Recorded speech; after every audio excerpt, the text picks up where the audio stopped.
Ahojte. Ahojte. Dnes sa v rámci návštevy hradov vyberieme na opäť ďalší krásny hrad, ktorý je vzdialený od Bratislavy asi 2 hodiny cesty autom. Je to 10 km od Žiliny, volá sa Lietava a inokedy sa volal aj? Volal sa Lietova, Lietava, Liethava. Bol postavený niekedy v 3. štvrtine 13. storočia a týči sa nad obcov Lietava a Lietavská Svinná. A Lietavská Svinná, áno. Vo výške 635 metrov nad morom a patrí medzi najkrajšie a najzachovalejšie zrúceny na Slovensku a v strednej Európe. No a takýto krásny je preto, že v 18. storočí síce začal chátrať a stal taký opustený v lese, ale v roku 1999 sa o neho začalo zaujímať Združenie na záchranu Lietavského hradu a od roku 2003 ho konzervuje, skrášľuje, upravuje, proste robí všetky tie veci, aby bol taký nádherný, ako je teraz.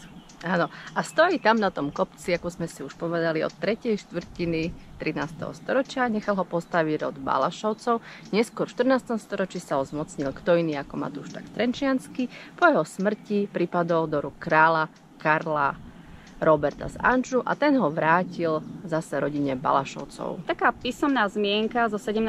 storočia hovorí o tom, že v hrade sa nachádzal archív, ktorý bol však presunutý na hrad Oravský, tam bol lepšie zabezpečený a od tej doby hrad chátral. Ešte začiatkom 19.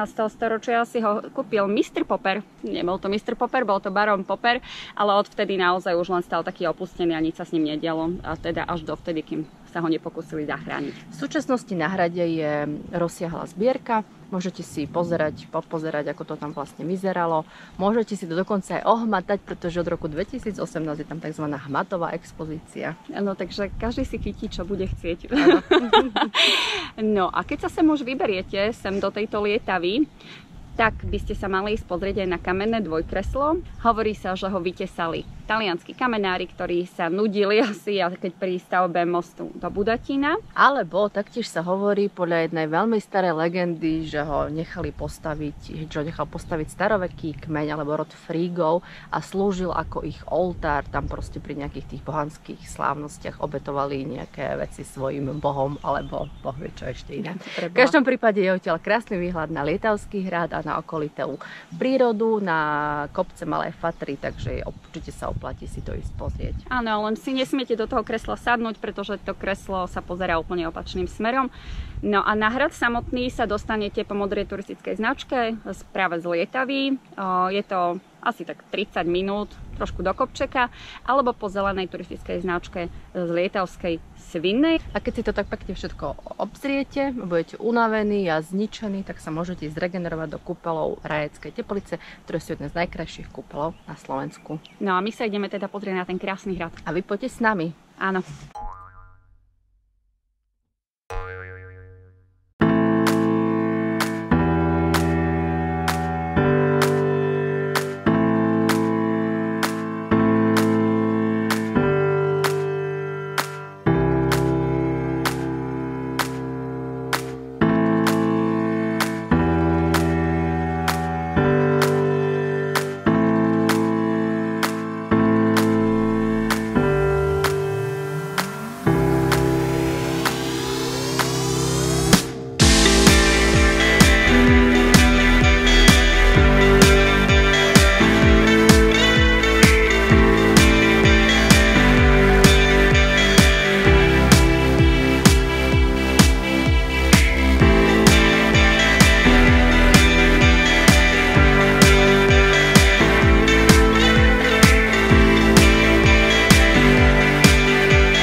Takže hore sa dá výjsť aj z Lietavskej Lúčky, aj z Lietavskej Svinnej, aj z Lietavy, proste z okolitých dedín. Z Lietavy, ako sme šli my po modrej značke, nám to trvalo asi 30 minút. A mali by sme vám povedať asi aj nejakú legendu k tomuto miestu, či povesť, takže Môžeme začať ich hneď niekoľko. Jedna hovorí o tom, že tu na tomto hrade bol vytesaný nejaký runový nápis do skaly a dokonca predpokladalo sa, že má starogermánsky pôvod. Dokonca ho nechali niekde analyzovať aj v Švédskej kráľovskej akadémii, ale povedali, že s vikingami to nemá nič spoločné. On asi niekde stále je, niekde v 8-metrovej výške by sa mal nachádzať, možno ho objavíme. Druhá povesť alebo legenda hovorí o tom, že tu žili a byli starí Slovania a postavili tú sochu nejakej svojej svetice, ktorá sa volala tak strašne zaujímavo. Bosnica. Volala sa Bosnica, áno. A čo Bosnica?